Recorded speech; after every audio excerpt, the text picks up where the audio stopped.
ஐஓபியில் net banking use பண்ணுறவங்க தன்னோட சரியான யூசர் ஐடி பாஸ்வேர்டை கொடுத்து லாகின் பண்ண முயற்சி பண்ணாலும் யூசர் ஐடியும் பாஸ்வேர்டும் தப்பு அப்படின்னு வருது. இதை சரி பண்ணுறதுக்கு என்ன வழின்னு இதே சேனலில் ஒரு பதிவு இருக்குது. லிங்கை டிஸ்கிரிப்ஷனில் கொடுத்துருக்கேன், யூஸ் பண்ணிக்கோங்க. இந்த பதிவில் IOB net banking user ID டீஆக்டிவேட்டில் இருந்து அதை ஆக்டிவேட் செய்கிறது எப்படின்னும், பாஸ்வேர்டு மறந்து போச்சுன்னா அதை ரீசெட் பண்ணுறது எப்படின்னும் இந்த பதிவில் பார்க்கலாம். வெல்கம் பேக் அரிமா விழித்திரு.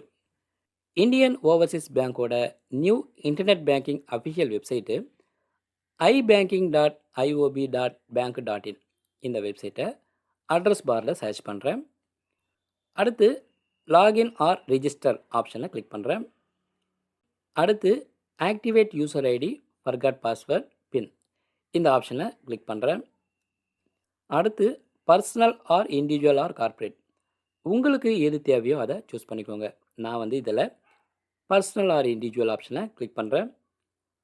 அடுத்து ஆட் டீட்டெயில்ஸில் என்னோடய லாகின் ஐடியை இங்கே கொடுத்துட்டு date of birth R pan card இந்த ரெண்டுத்தில் ஏதாவது ஒரு ஆப்ஷனை சூஸ் பண்ணணும். உங்களுக்கு எது தேவையோ சூஸ் பண்ணிக்கோங்க. நான் இதில் பேன் கார்டு ஆப்ஷனை சூஸ் பண்ணுறேன். அடுத்து என்னோடய பேன் நம்பரை இங்கே கொடுத்துட்டு செக்யூரிட்டி கோடையும் இங்கே டைப் பண்ணிவிட்டு ப்ரொசீட் ஆப்ஷனை கிளிக் பண்ணுறேன். Set password using debit card details, set password using transaction PIN இந்த ரெண்டுத்தில் எதையாவது ஒரு ஆப்ஷனை நம்ம சூஸ் பண்ணணும். நான் டெபிட் கார்டு டீட்டெயில்ஸ் ஆப்ஷனை கிளிக் பண்ணுறேன். லாகின் பாஸ்வேர்டை மட்டும் யூஸ் பண்ணுறீங்களா, ட்ரான்சாக்ஷன் பின்னை மட்டும் யூஸ் பண்ணுறீங்களா, லாகின் பாஸ்வேர்ட் ட்ரான்சாக்ஷன் பின் இந்த ரெண்டுத்தையுமே சேர்த்து யூஸ் பண்ணுறீங்களா அப்படின்னு கேட்டிருக்காங்க. உங்களுக்கு எது தேவையோ சூஸ் பண்ணிக்கோங்க. நான் லாகின் பாஸ்வேர்ட் ஆப்ஷனை மட்டும் சூஸ் பண்ணுறேன். பாஸ்வேர்டை எப்படி கொடுக்கணும் அப்படின்னு நீங்கள் சொல்லியிருக்காங்கன்னா, கொடுக்குற பாஸ்வேர்டு 8லிருந்து 15 கேரக்டர்ஸுக்குள்ளே இருக்கணும்.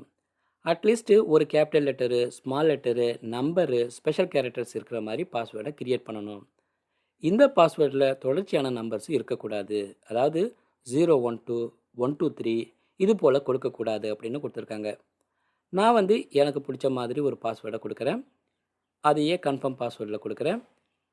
அடுத்து டெபிட் கார்டு டீட்டெயில்ஸில் என்னோடய அக்கௌண்ட் நம்பரு, என்னோடய பேர், என்னோடய ஏடிஎம் கார்டு நம்பரு, கார்டுடைய எக்ஸ்பைரி டேட்டில் மாதம் வருஷம் ஃபுல்லாக கொடுக்குறேன். என்னோடய ஏடிஎம் கார்டு பின் நம்பரை இங்கே கொடுக்குறேன். அடுத்து சென்ட் ஓடிபி ஆப்ஷனை கிளிக் பண்ணுறேன். அடுத்து என்னோடய பதிவு செஞ்ச மொபைல் நம்பருக்கு வந்த ஓடிபி இங்கே கொடுத்துட்டு சப்மிட் ஆப்ஷனை கிளிக் பண்ணுறேன். பாருங்கள், என்னோடய யூசர் ஐடி எனேபிள் ஆகிடுச்சு, அதேமாரி பாஸ்வேர்டும் ரீசெட் ஆகிடுச்சு. இந்த பதிவு உங்களுக்கு பிடிச்சிருந்தால் லைக் பண்ணுங்கள், சேனலை சப்ஸ்கிரைப் பண்ணுங்கள். மீண்டும் பயனுள்ள அடுத்த பதிவில் சந்திப்போம். நன்றி, வணக்கம். இப்போது